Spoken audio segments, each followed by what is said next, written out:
Wala po tayong pinagtatalunan tungkol dito. Hindi ko po kailanman dinidepensa ng China. Gusto kong palakasin ang ating paninindigan dito.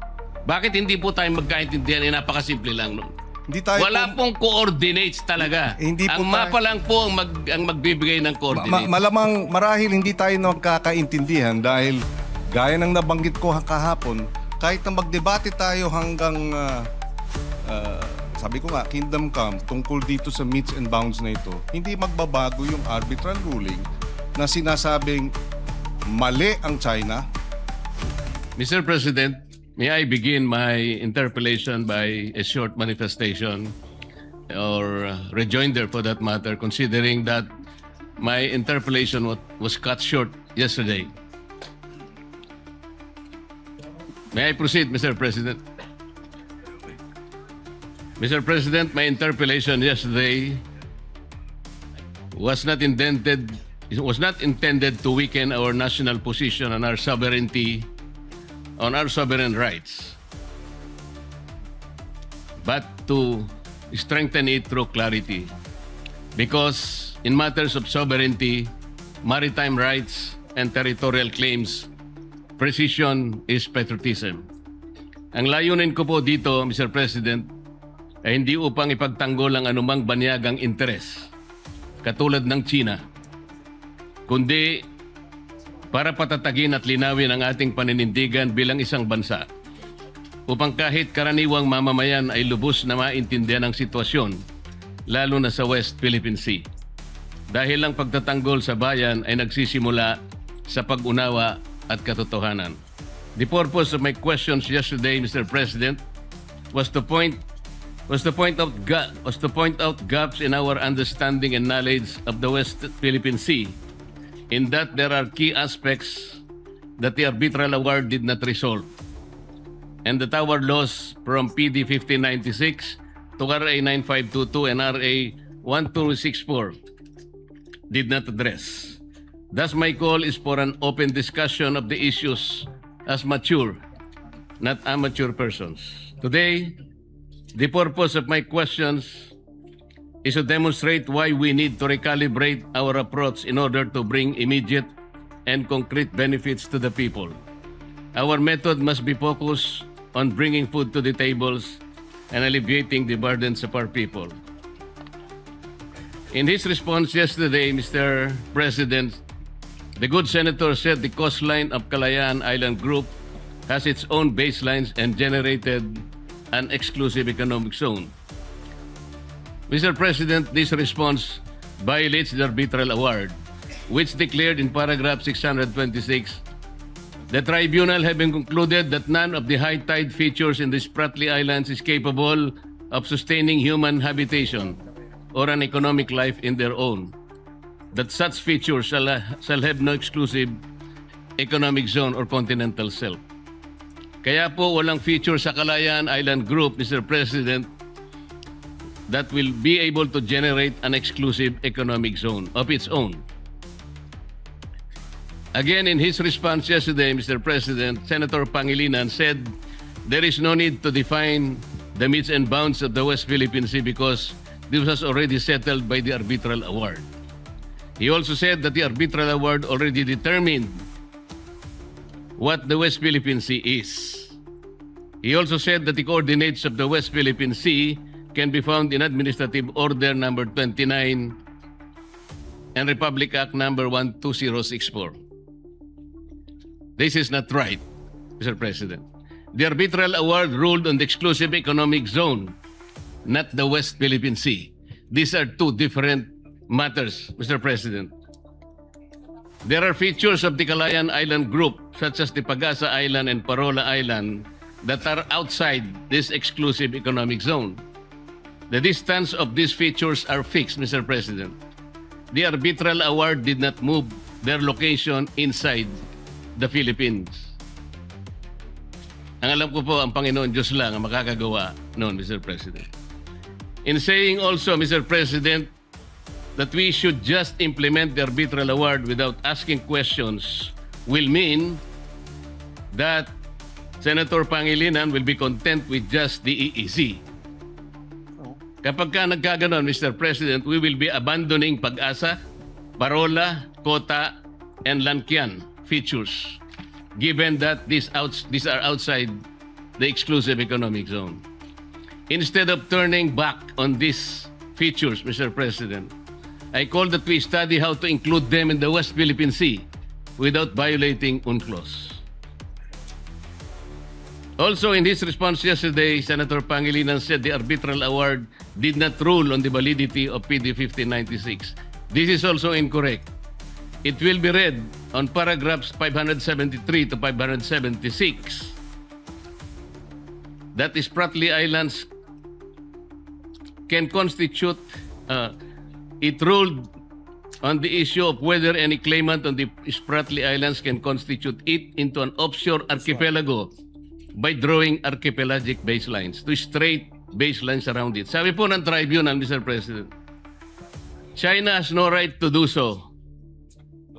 It also said under paragraph 574 that even the Philippines could not declare archipelagic baseline surrounding the Spratly Islands. So meron pong ruling talaga. I did not question the arbitral award, Mr. President, for the record. I just discussed how the arbitral award and our existing laws do not determine the limits of the West Philippine Sea. May I repeat that? Ang nirule lamang po ng arbitral award via the arbitral tribunal yung exclusive economic zone, hindi po yung West Philippine Sea. These are two different matters.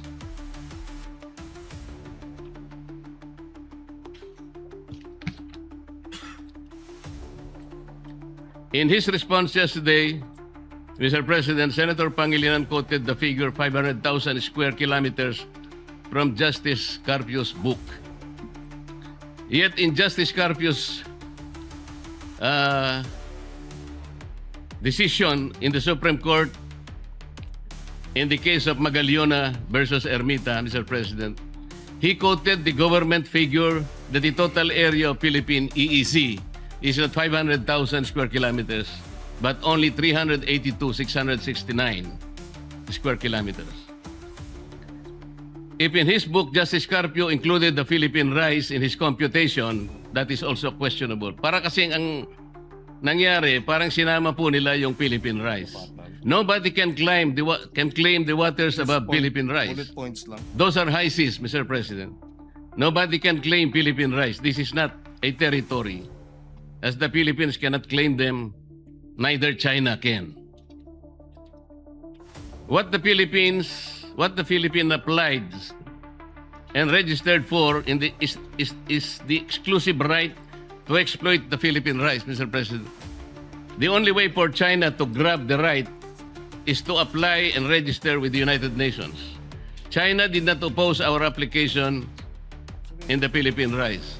It has not applied for that right until now, Mr. President.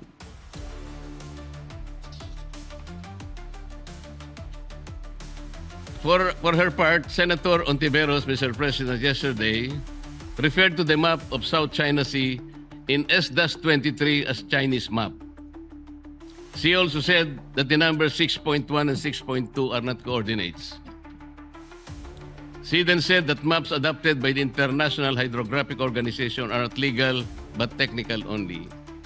First, Mr. President, S-23 is not a Chinese publication. It is a publication of the International Hydrographic Organization, or IHO.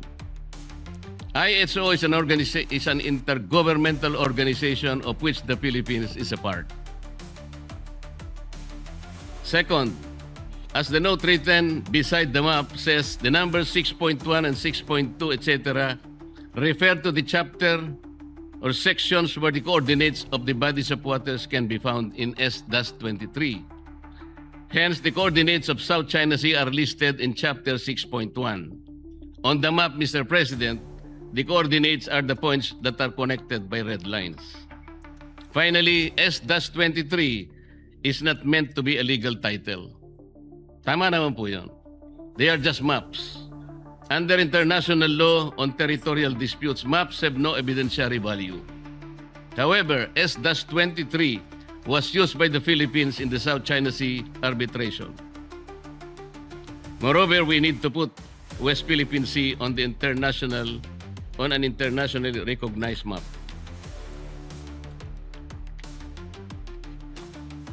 Let me begin now, Mr. President, by showing two maps.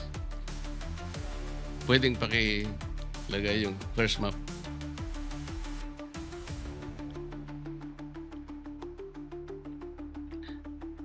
Mr. President, these maps are about oil and gas activities in the South China Sea.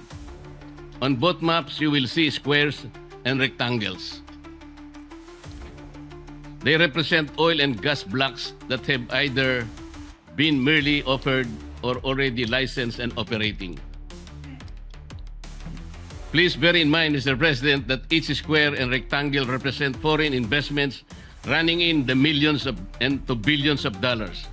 Moreover, basins with oil and gas are found on the coastal and central areas. Finally, China and Vietnam have exchanged gunfire, suffered casualties, blasted each other with water cannons, cut cables, rammed vehicles, and so on and so forth. China and Malaysia had a naval standoff. Hence, the territorial and maritime disputes between them are just as explosive.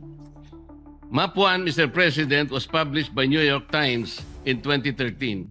It cited as source the U.S. Office of Hydrographer.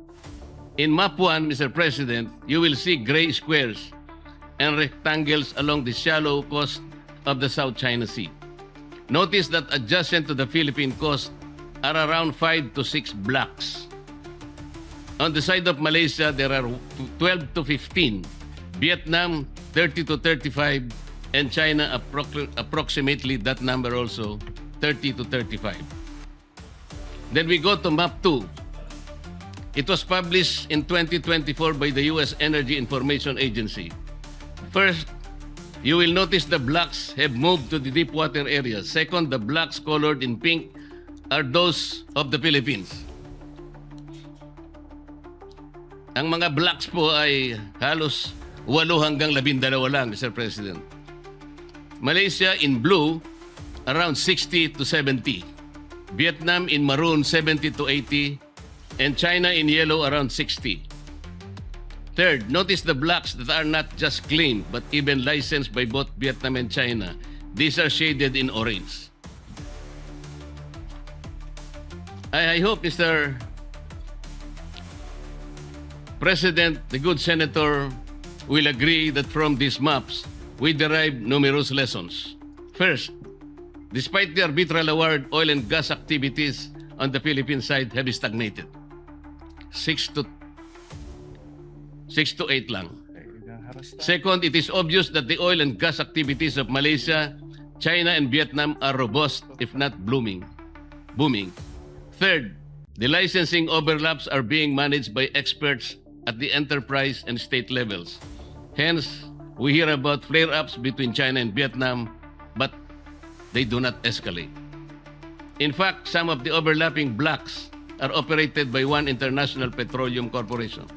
Fourth, even as their past relations are violent and the present relations are also tense because of the conflicting claims to Spratly Islands and Paracel, they engage in joint exploration and development, Mr. President. Fifth, Vietnam and Malaysia are cooperating and progressing with China. Nobody can accuse them of being pro-China.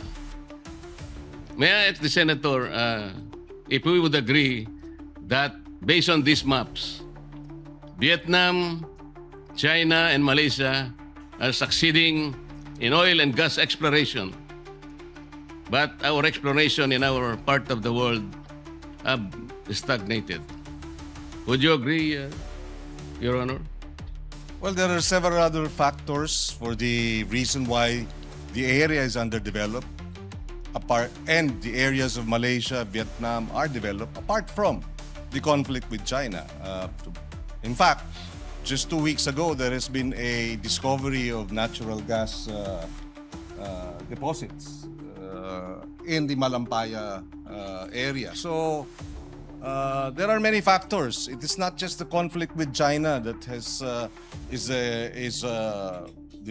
reason as to why we are unable to develop our own area in the West Philippine Sea, Mr. President. But it is very clear, notwithstanding those factors, these maps indicate that we are really behind in oil exploration and gas in the South China Sea. Well, we're behind in many other aspects, Mr. President, not just oil and gas. We're behind in agriculture, we're behind in tourism, we're behind in energy generation, etc. So I wouldn't be as simplistic as to say because of the underdevelopment of the West Philippine Sea, it's because of our conflict with China, Mr. President. Yes, Mr. President, I hope the Honorable Senator will also agree that there is something effective in the management of relations among China, Vietnam, and Malaysia, and more importantly, their methods of bringing immediate and concrete benefits to their peoples, as shown by these maps, isn't it? Well, again, I will say yes, up to a certain extent. Perhaps they are managing their relations with China better, but I will not concede that because of our lack of managing our relations with China compared to our neighbors has led to this state of underdevelopment. But considering, Mr. President, that we have been left behind, so behind, as a matter of fact. As I have said, we have been left behind in agriculture. Is that the fault of China? Our relations with China? We have been left behind in infrastructure. Is that because of our sour relations with China? Of course not, Mr. President. There are many reasons why we are lagging behind. And yes, if we are able to better manage our relations with China, we may benefit from it. And definitely, I would like to see that at some point.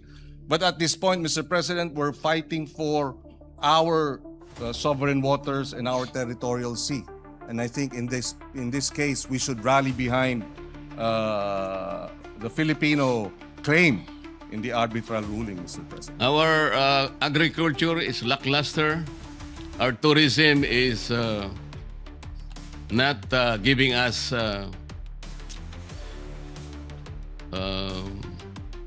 good statistics. Manufacturing is down. These are local problems, Mr. President. And we have only ourselves to blame why we are not doing good in these areas. But we're talking here of the South China Sea.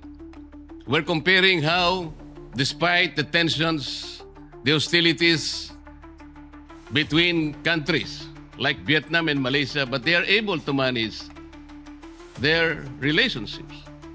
There must be something wrong with our people, like, with all due respect, Commodore Tariela, who managed and broadcast our dispute in the South China Sea. Perhaps because they do not have a loud mouth in their midst.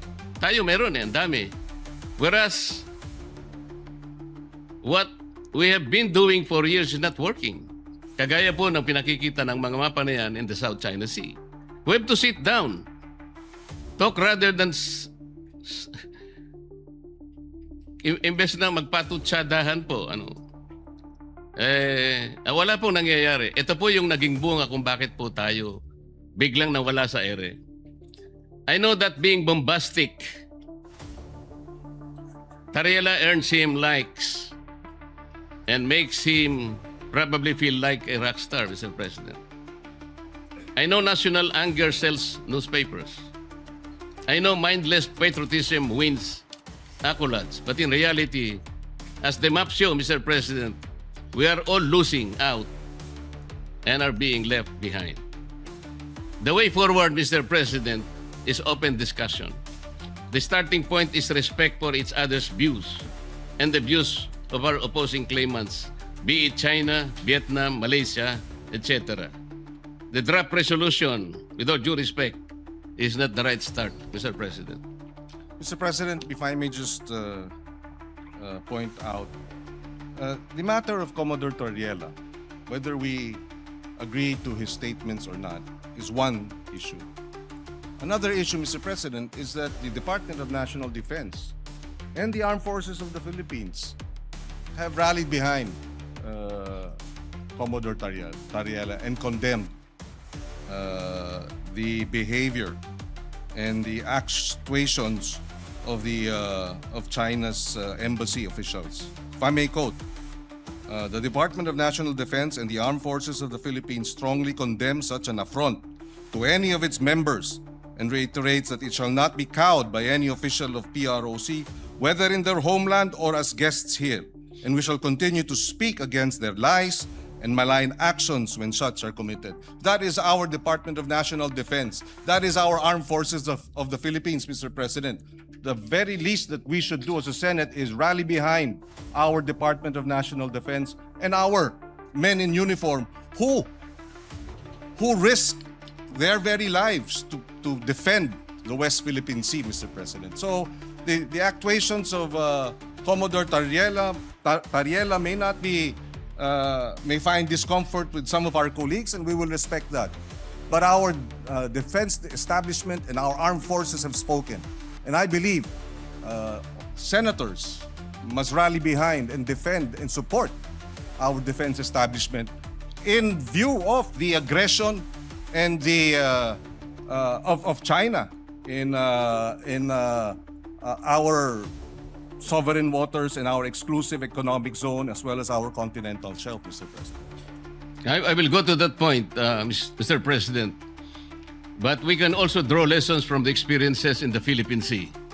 In 2008, Malaysia and Indonesia had a naval standoff when Indonesia found oil and gas in Ambalat Field and Ambalat East, and Malaysia offered the same areas as Block ND6 and ND7. To de-escalate, they agreed to a moratorium in 2009. Last year, their national petroleum corporations agreed on a joint exploration and development. We ourselves are experiencing in cooperation in the Philippine Sea. Let me show another map. This is the last map, Mr. President.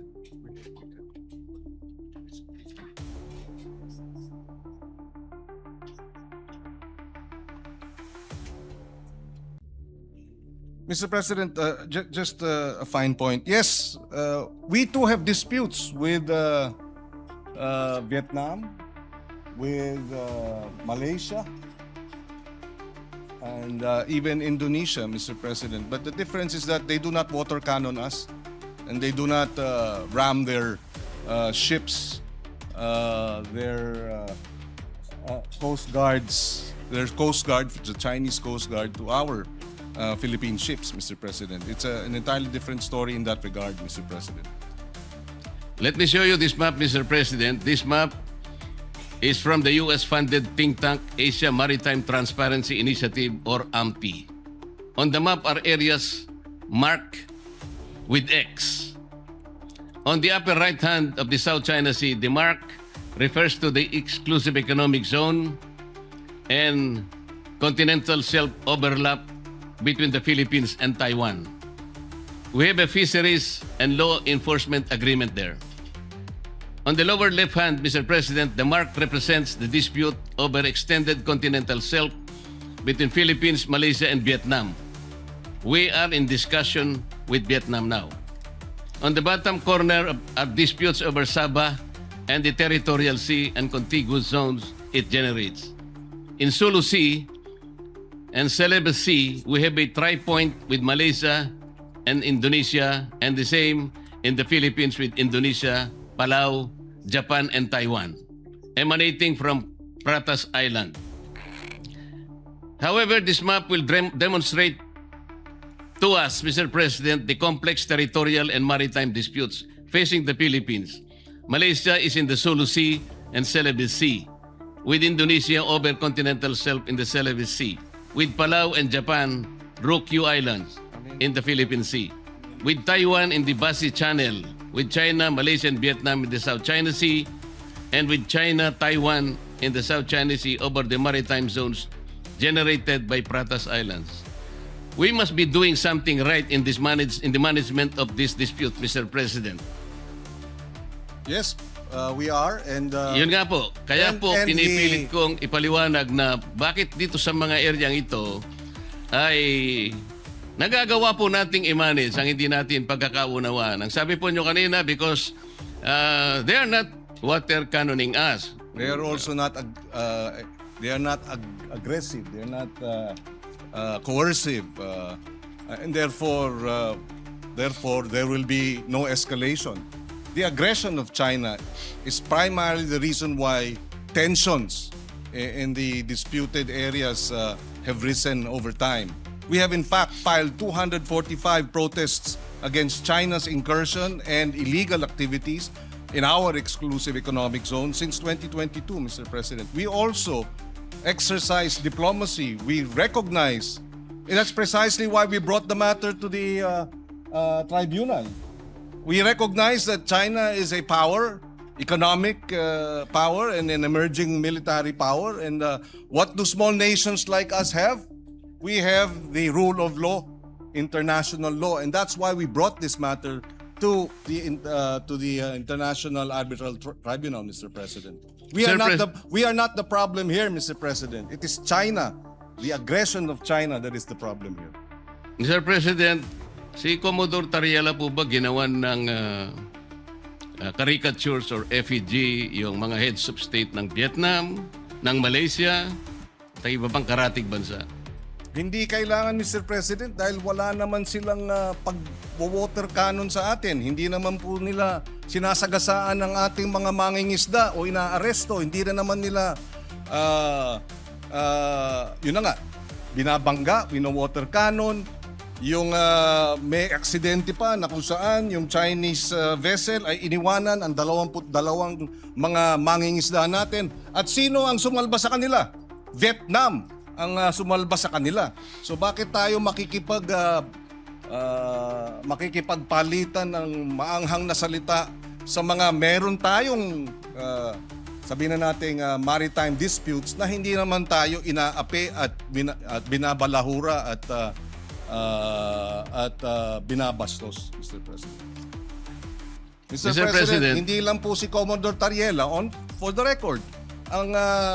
Pati ang ating Senate President, matapos nung binanggit yung persona ng grata, nagsalita ng baluktot, Mr. President. So sana maintindihan natin, hindi lang ito usupin ni Commodore Tariela. Hindi lang ito usupin ng mga senador o kaya mga kongresistang binabastos nila. Usupin ito ng Pilipinas na ipaglalaban natin ang atin at dapat magkaisa tayo, Mr. President. Pare-pareho po tayo sa posisyon na yon, Mr. President. Ang sinasabi ko lang, kailangan bang magkapatutsadahan ng walang katapusan? Ang pag-init po ng sitwasyon ay hindi po nakakabuti sa ating dalawang bansa. Walang katapusan na patutsadahan. Paano po natin kakalmahin? O halimbawa, paano natin papatay ng sunog sa isang bagay na susunog? Yun po ba'y bubuhusan natin ng gasolina? O kailangan natin sabuyan ng malamig na tubig? Mr. President, ang sinasabi ko lamang po, bakit po kinakailangan kasing gumawa pa ng mga caricature at sasabihin na ang presidente ng China ay bully? Siguro po, Mr. President, ang may mumungkahi natin, hindi po tayo kasi magpa-profit from these experiences. Ang DFA, ang BIFAR, ang DNR, sila pong nagmamanage ng ating mga disputed seas. Pero nagkakaroon po tayo ng progreso. Hindi po sila nagano ng mga caricatures o megaphone diplomacy. They did it diplomatically, diligently, and without fanfare, Mr. President, working with their counterparts in settling our differences with our nations. Ang sabi po kasi ninyo, Mr. President, Your Honor, na wala pong anumang ginawa ang ating mga maliban sa China, ang Vietnam o kaya yung ibang bansa ay walang nagawa. Nakalimutan po ba ninyo, Mr. President, in the context of our maritime disputes, we have shot and killed 2 Vietnamese fishermen in 2017 and 1 Taiwanese fisherman in 2013. Did Vietnam and Taiwan accuse us of sowing fear and interfering in our capacity to defend our claims? Gusto ko lang pong ipasariwa sa inyo yung ganon. Talaga pong nagkakaroon ng ganon eh. Ngunit sila, hindi naman tayo ginawan ng masama kahit na nakapatay tayo ng ilan sa kanilang mga tao. Ang pinag-uusapan po natin, anong patutunguhan natin kung patutsadahang walang katapusan? Mr. President, if I may, the incidents mentioned by the good senator from Tarlac are isolated incidents from Vietnam and Taiwan. These are isolated incidents. This is not in the same realm as China's 24/7 acts. 365 days a year, 24 hours a day, 7 days a week. Incursion and threatening. And Mr. President, Taiwan or Vietnam did not threaten us publicly. 2 weeks ago, the Embassy of China said the uniform, if I may quote, a word of advice to relevant individuals in the Philippines: immediately stop making provocations and stop confusing right and wrong, or they will pay the price for what they did. Embassy officials sa Pilipinas, tinatakot tayo. Tama ba yun? So again, Mr. President, yes, we have had these incidents with Vietnam. Oo, meron tayong naging insidente sa Taiwan, pero isolated incidents. In fact, yung sa Taiwan, iisa lamang ata sa loob ng 20 taon. Yung sa Vietnam ata, iisa rin lang siguro sa 10 taon. Hindi iba. Sa China, araw-araw tayong hinaharas, araw-araw tayong nandyan, nagtayo na nga ng kanilang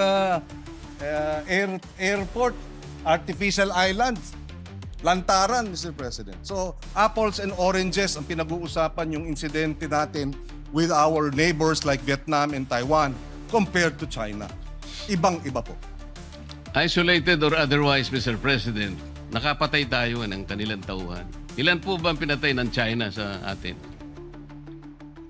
Meron po ba? Well, Mr. President, may naputulan ng hinlalaki. At yung 22 sinagasaan ng Chinese vessel at iniwanang mamatay, kung hindi sinalba ng Vietnamese fishermen, namatay na yung mga yun.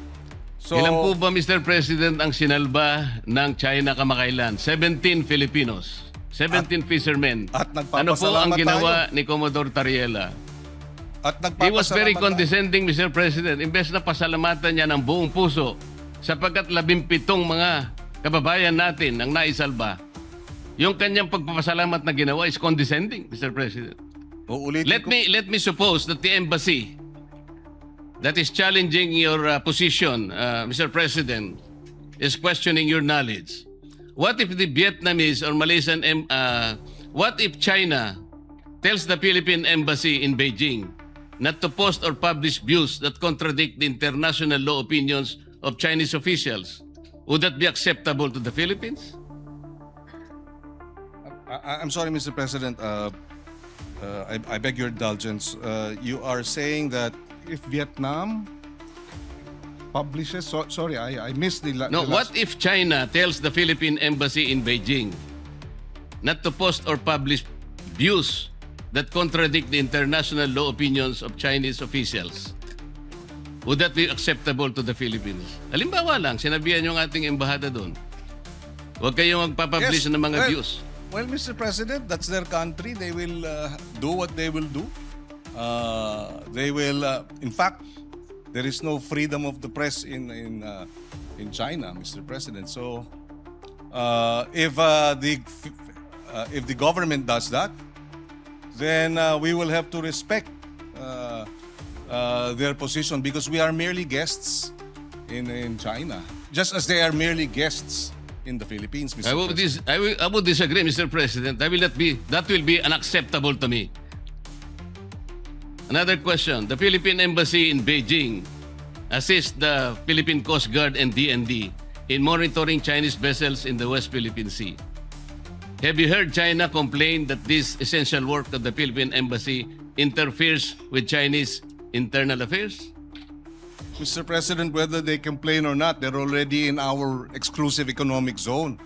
I'm sorry, but I'm trying to understand the position of the good gentleman in his defense of China and their position. I am not defending China, Mr. President. I said, sinabi ko na kanina, ang ating discussion ngayon is not in defense of any other countries. We are defending Philippine interest. Ang pangyayari lang, kailangan nating linawin, ano ba talagang pinagtatanggol natin?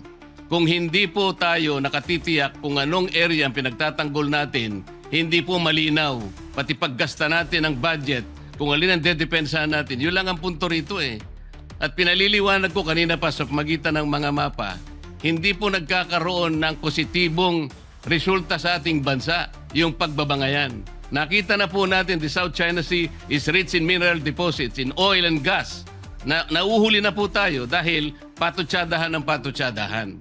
Bakit nagawa po ng ibang bansa? Bakit hindi po natin magawa? Dahil nga po sa walang katapusang patutsada. Tingnan po natin ang West Philippine Sea, Mr. President. Ang sabi po natin, wala pa po kasi sa mapa. Bakit po wala sa mapa, Mr. President? Kasi po hindi ginagawa ng ating mga ahensya ang dapat gawin. Ang sabi po kasi sa Administrative Order number 29, which was issued on September 5, 2012, more than a decade ago. Sabi po sa Section 3 ng Administrative Order 29, the National Mapping and Resource Information Authority, NAMRIA, shall produce and publish charts and maps of the Philippines reflecting the West Philippine Sea in accordance with this order. And finally, on November 8, 2024, the National Mapping and Resource Information NAMRIA committed to release a new Philippine map that includes the West Philippine Sea. But up to now, regrettably, Mr. President, this remains unfulfilled. Bakit hanggang ngayon ay wala pa ring mapa? What specific obstacles have prevented the production and publication of this map for over 10 years? Does NAMRIA dispute that Section 3 uses the word shall indicating mandatory and not a discretionary duty? Mr. President, kung wala po tayong mapa na maibibigay sa IHO at madideposit sa United Nations, hindi po kailanman uusad ang ating itinataguyod na sana mailagay sa mapa ng mundo ang West Philippine Sea. Mr. Bakit President, hindi po natin, Mr. President, paano po natin may pagtatanggol ang teritoryo kung wala tayong malinaw na mapa, Mr. President? Mr. President, nabanggit na natin ito kahapon. Bumabalik tayo ulit doon sa usapin na ito. Pero babanggitin ko ulit, Mr. President. Maliwanag, Mr. President, na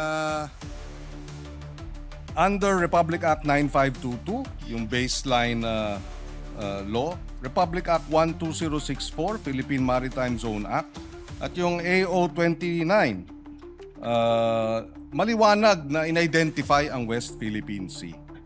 Diyan nakasaad yung extent ng West Philippine Sea. It has been sufficiently and defined by these three government instruments and laws, Mr. President. So, hindi ko maintindihan bakit dahil walang meets and bounds, etc. ay ibig sabihin wala tayong maaring mahina ang ating claim. I beg to disagree, Mr. President. In fact, under our laws, meets and bounds refer to the baseline of 200 nautical miles. From baseline, 200 nautical miles ang ating exclusive economic zone. Merong 12 miles territorial sea, 24 miles contiguous zone, and so forth. Yun ang UNCLOS, Mr. President. Kaya hindi ko naintindihan bakit pinipilit itong pag-define ng meets and bounds ng West Philippine Sea kung na-define na. Besides, Mr. President, ayon sa UNCLOS, yung purpose ng pag-submit when UNCLOS obliges states to show the coordinates of maritime zones and submit and deposit the same, it is only for the purpose of publication and information. And it is made a condition, it is not made a condition sine qua non for entitlement. This is, Mr. President, UNCLOS Article 16, 75, and 84. So, hindi ibig sabihin dahil hindi natin nasasamite sa UNCLOS, gaya ng nabanggit ng ating butihing senador, na wala na tayong kapangyarihan o lakas o basehan para ipaglaban yung West Philippine Sea, Mr. President. It is only for purposes of publication and information. Mr. President, ang laki po talaga ng hindi natin pagkakaunawaan sa bahaging ito. I am not questioning What is this? the extent of the exclusive economic zone. This is 200 nautical miles from the baseline. That is also the extent of our continental shelf. Contiguous zone is 24 miles, nautical miles. Territorial sea is 12 miles from the basic line. Hindi po yun ang pinag-uusapan natin, Mr. President. Sinabi lang kasi ng AO 29 and Presidential Decree 1596, dinefine niya lang yung West Philippine Sea. Ang kulang, sabi po ng steps na dapat gawin, sinabihan nga ng executive order ang NAMRIA eh. Gumawa ka na ng mapa, kasi po yung mapa, yan po yung magbibigay ng coordinates. Isasubmit po yan. Ito, basahin ko na po. Section 4 of Administrative Order 29, Series of 2012, requires relevant government agencies such as DFA, kasama na po yung DFA, not only to deposit with the United Nations Secretary General the country's official map reflecting the West Philippine Sea, but also notify international bodies such as the International Hydrographic Organization of the same. Ayun po, Section 20, Section 4. Kung hindi po tayo magsasubmit ng mapa, saan po kukunin ang coordinates? Yun lamang po ang paraan para po yung ating pinapangarap, pinapanaginip na West Philippine Sea, mailagay naman po sa mapa. Yun po ang pinakamaganda. At pagkatapos nating mailagay sa mapa, ay lalakas po lahat ang ating paninindigan dahil nakalagay na po sa mapa eh. Kahapon po pinakita ko yung South China Sea. Hindi po ibig sabihin na yung South China Sea, sa China po yun. Hindi po, pangalan lang yun eh. Yung 6.1, yun ang chapter po doon sa S-23 para basahin po ninyo at makita ang coordinates. Wala po tayong pinagtatalunan tungkol dito. Hindi ko po kailanman dinidepensa ng China. Gusto kong palakasin ang ating paninindigan dito. Bakit hindi po tayo magkaintindihan? Napakasimple lang, no? Hindi tayo Wala pong coordinates talaga. Hindi po ang mapa lang po ang magbibigay ng coordinates. Malamang marahil hindi tayo nagkakaintindihan dahil gaya ng nabanggit ko kahapon, kahit na magdebate tayo hanggang sabi ko nga, Kingdom Come, tungkol dito sa meets and bounds na ito, hindi magbabago yung arbitral ruling na sinasabing mali ang China, hindi dapat nagtatayo ng mga illegal structures ang China sa ating exclusive economic zone. So bakit tayo bumabalik dito sa debate ng meets and bounds? Para sa ano? Para pahinain natin yung naging award natin sa International Tribunal? Para questionin natin na yung award natin ay kulang? Para bigyang duda na tayo nga ba'y nanalo? Hindi naman po siguro. Panalo tayo, binigay sa atin yan at hindi tayo mananalo kung hindi maliwanag ang ating mga karapatan at ang ating exclusive economic zone kahit na hindi pa nade-determine ang meets and bounds. Dahil yon ang sinasabi ng UNCLOS. UNCLOS ang basehan ng ating pagkapanalo. Walang pinag-uusapang meets and bounds sa usapin po nung determination ng ating exclusive economic zone, Mr. President. Sana po kung maintindihan ng ating butihing senador yun, hindi tayo magkakaroon ng ganitong hindi pagkakaunawa. Binanggit po ninyo kahapon yung Administrative Order 29 at saka yung Republic Act 12064. Ang sabi po ninyo, doon makikita yung mga coordinates. Basahin po ninyo kung merong coordinates Hindi po natin Wala sinabing doon po makikita ang coordinates. Ang sinabi po natin ay nakadefine doon ang ating ang West Philippine Sea. Dinefine nga po, Mr. President, na pinag-uusapan, paano maitatala nga po sa mapa? Ayaw po nating itala sa mapa, Mr. President. Yun lang po ang punto eh. Binabanggit kasi natin at sa batas natin, ni-require po ang NAMRIA at ni-require din ng DFA na mag-submit ng mapa hanggang ngayon. 12 years na po ang nakararaan. Ba't hindi po natin maitala? Point of information, Napaka-importante Mr. po na magkaroon. Just for the information of the good senator, 2024 meron na pong mapa ang NAMRIA. So hindi totoong wala pang Ang sinasabi ko po, Mr. President, hindi po sinasubmit sa mga kinauukulang dapat hindi po, ang ipag-submit. sinabi po ninyo wala pang mapa.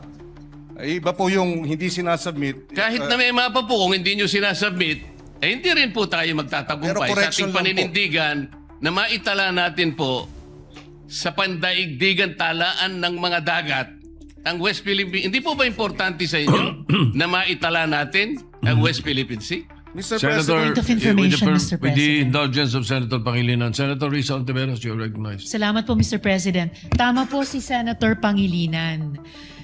Ang totoo po, dun sa mapang itinatanong ng Mabuting Ginoo, NAMRIA has prepared the maps anchored on the newly signed Philippine Maritime Zones Act and Philippine Archipelagic Sea Lanes Act and complying with UNCLOS and is awaiting the final implementing rules and regulations for publication. So nandun na po, Mr. President, ang mapa. Salamat po, Mr. If I President. may likewise add, Mr. President, ito ay the information relayed to us by Dr. J. Batumbakal. He's the director of the UP Law Center Institute for Maritime Affairs and the Law of the Seas. And he says, and I quote, "When UNCLOS obliges states to show the coordinates of a maritime zone on charts of appropriate scale and to deposit them with the UN Secretary General, Article 16, 75, and 84, it is only for purposes of publication and information and is not made a condition sine qua non for entitlement to the maritime zone concerned. In fact, even before UNCLOS was open for signature, states fully recognized the entitlement of other states to territorial seas, even without published coordinates. Deposits of charts containing the coordinates of the UN does not create any legal effect and does not imply approval by the UN. The UN is not a register of deeds for maritime zones of states. The absence of legal effect of deposit is clearly provided for even in the UN website. So yung ang inaalala ng ating ginoong Senador Marcoleta ay hindi nakakadagdag ng legal entitlement ang pagdeposito sa UN Secretary General under Articles 16, 75, and 84 of the UNCLOS. So, ibig sabihin, Mr. President, yung Section 3 at saka Section 4 ng Administrative Order number 29, ay babaliwalain na natin. Inuutusan po kasi ang NAMRIA at saka ang DFA na gumawa ng mapa at i-deposit nga sa United Nations and notify accordingly relevant international organizations such as the International Hydrographic Organization and the United Nations Conference on the Standardization of Geographical Names. Hindi po importante sa atin yung Administrative Order number 29. Yung Administrative Order number 29, Mr. President, ay 2012. Yung Republic Act 12064, yung Philippine Maritime Zones Act, ay 2024. So superseded na yung binabanggit na provision ng RA 12064. Mr. President, hindi po ganun.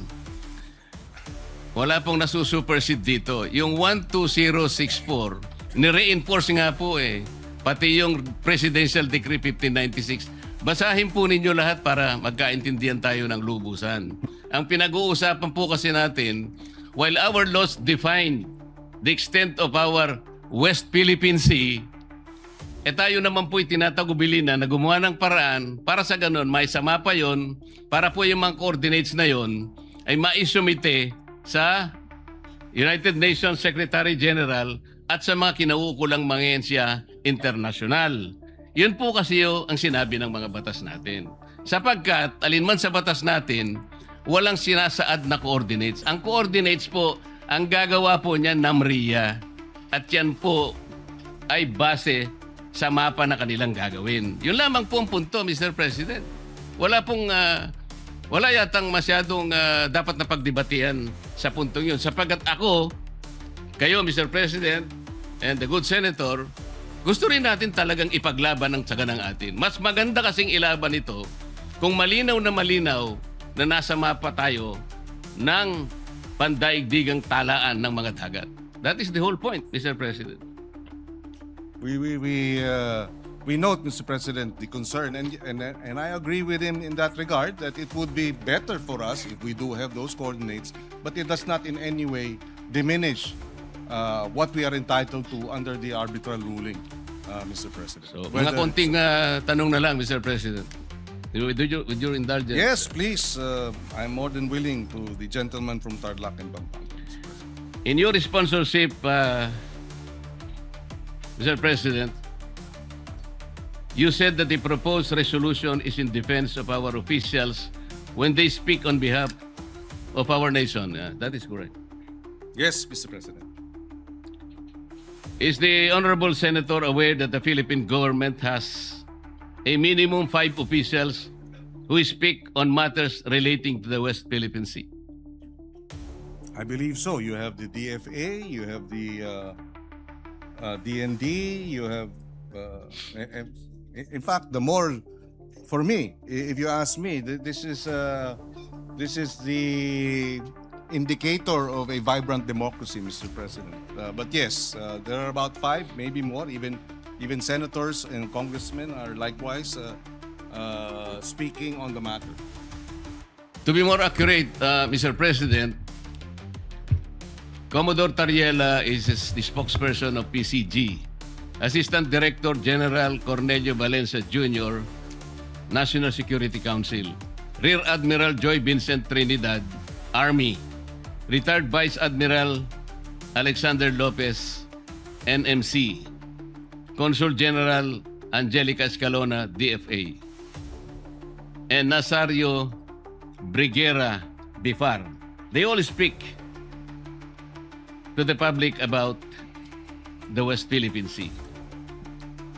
Pero, Mr. President, bukod po kay Commodore Tariela, sila po ba ay nagpupunta sa mga eskwelahan at nagdi-discuss at sinasabi na bully ang presidente ng China? Ito lang ang punto eh. Meron pang kalakip na mga caricatures portraying their leader in a very negative and I would say embarrassing presentation. Well, Mr. President,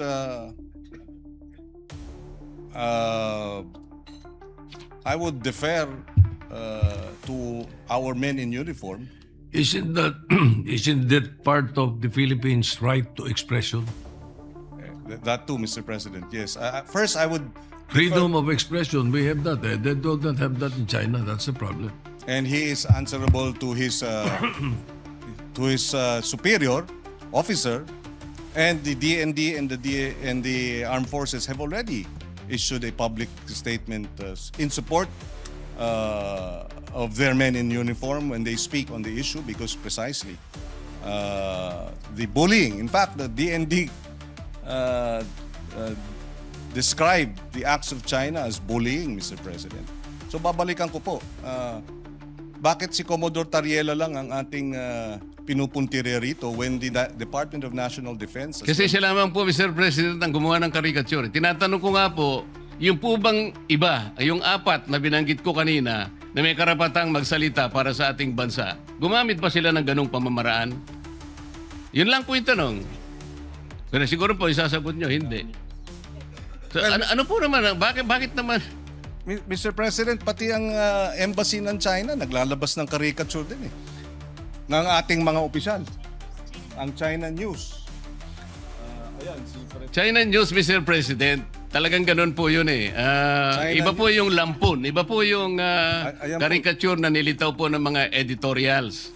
Kagaya po sa ating bansa, kung ano-anong caricature, kung ano-ano, para lamang i-dramatize po yung kanilang gustong puntahan. Pero ang pinag-uusapan dito, si Commodore Tariela lang ang gumamit ng caricatures bilang spokesperson ng Philippine Coast Guard. Mr. President, alam naman natin yung China News hawak ng Communist Party of China. Sino po bang may hawak ng ating mga news sa Pilipinas? Wala namang lalabas na hindi aprobado o mayroong merong go signal ng Communist Party of China. Iba ang sitwasyon sa kanila, hindi tayo'y demokrasya. At ang punto natin, Mr. President, totoo, wala dun sa 5, pero ang ahensya mismo, ang DND na mismo at ang Armed Forces of the Philippines ang nagsabing they support the statements of their men in uniform. In fact, uulitin ko kasi nabanggit ko na kanina. Ulitin natin, no? Sabi nila, it was reported that the spokesperson of the Chinese Ministry of Foreign Affairs made a statement containing the following, quote-unquote, certain Philippine Uniformed Service members driven by personal political motives. Doon pa lamang, Mr. President, lahat tayo rito, parliamentarians tayo, alam natin, it is unparliamentary to question motives, Mr. President, when official action is being undertaken or official decisions are made or proposals in parliamentary proceedings. So, sumagot ang Department of National Defense. Ulitin ko, the DND and the AFP strongly condemn such an affront to any of its members. So kung pupuntiryan natin si Commodore Tariela, dinedepensahan na nga. They consider it an affront. The DND and the AFP have considered the statement of China as an affront to any of its members. Tapos tayo sasabihin natin, teka muna, hindi dapat. Mr. President, we should, again, I will reiterate, when the DND and the AFP speak as regards national security concerns, we should rally behind them. We should provide them the necessary support because they're the ones who face the Chinese aggression 24/7, 365 days, Mr. President. And they deserve our support rather than our castigation and our condemnation. We should Mr. condemn President. China, not our men in uniform, Mr. President. Mr. President, kung totoo man na talagang sinusuportahan ng armed forces yung... Totoo ho, statement po nila eh. Kaya nga Binasa. po, payagan nyo kung Opo. i-continue ang Thank aking pagtatanong. Yung pong lahat ng cabinet members po, cabinet secretaries, they're alter ego of the president.